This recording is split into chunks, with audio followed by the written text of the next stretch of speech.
Ол кез 2020 жылдың тамызының жайма шуақ күні еді. Тура 1,5 жыл бұрын Қабанбай Батыр көшесіндегі ғимаратқа жаяу келе жатқам. Алдымнан 5 айлық қап-қара күшік шыға келді. Көлік жүретін жерге тым жақын ойнап жүргеннен қорқып өзіме шақырып көрдім. Сөйтсем, бұған да сол сәтте дос керек болып тұрған секілді мен ойнай жөнелді. Бірер минут ішінде қалай бір-бірімізге бауыр басып қалғанымды байқамай қалдым. Содан бері сенімді серігіме айналды. Елші Андре Карстенс үшін барған елдерінде иттердің жолығуы дәстүрге айналғандай. Осыған дейін дипломатиялық миссиямен қызмет еткен Грузияда да, Ресейде де дәл осылай иттерге пана болып асырап алған екен. Қарагүл де сол салттың жалғасы болыпты.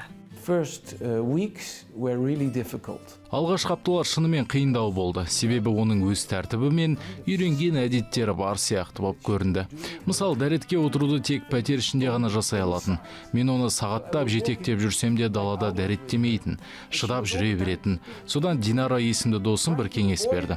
Мұндай иттерді сыртта ұзақ серуендеп су ішкізіп жүру керек деді. Содан бірнеше күн досымен бір бөтелке су алып серуендедік.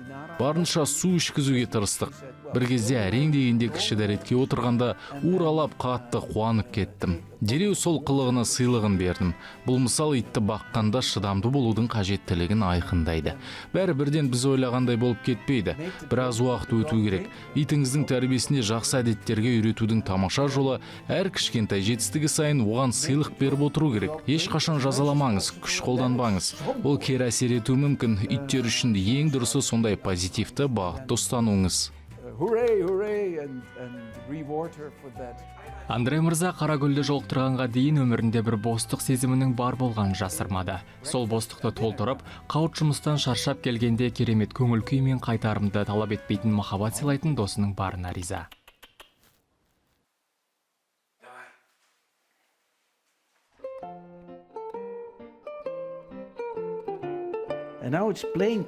Ал енді ойнайтын уақыт келді. Далаға шығайық. Lunchtime for Volvo.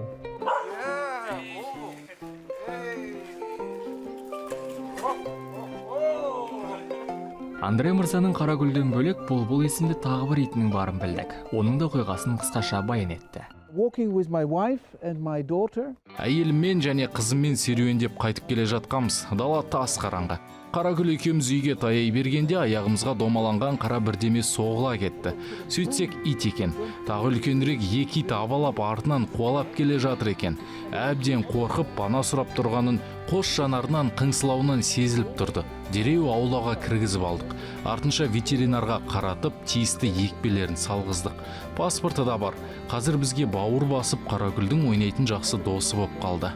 Қос ит кейде осылай қарға аунап мауықтарын басып, иесінде жүгіртіп, секіртіп, физикалық белсенділігін арттырады екен.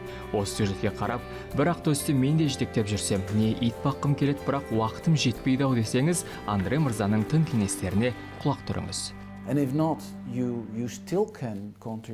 Егер ит бағалмайтын халде болсаңыз, жақындарыңыздың итіне қарасып бірге уақыт өткізіңіз. Бірге серуендеңіз. Не үйіңізде сол итті уақытша ұстап көріңіз. Итпен өмір сүрудің жеңіл түрі ретінде ұсынар едім. Егер бұл да қиын болса, иттерді қорғаумен, емдеумен айналысатын орталықтарға қолдау танытыңыз. Мына жануарлар үйін Инстаграмнан тауып, олардың еңбегіне өз үлесіңізді қоса аласыз. Бұл өте кәсіби, өз ісіне шын берілген жандар. Сіз тамақпен не ақшалай көмектесе аласыз. Үйсіз иттердің азаюына моральдық қолдау да таныта аласыз. Тағы бір кеңес етер дүнием стерилизация. Қараусыз иттердің саны одан да артып кетпес үшін қарастырылуы міндетті әрекет. Үкімет не әкімдік тарапынан да осы жұмыстарға қазіргіден зор көңіл бөлінсе құба-құп. Бар айтарым осы. Иттердің осылай өмірімізге бақыт әкелгеніне қуаныштымын. Сіздерге де көп рахмет. Joy in our lives. Thank you very much.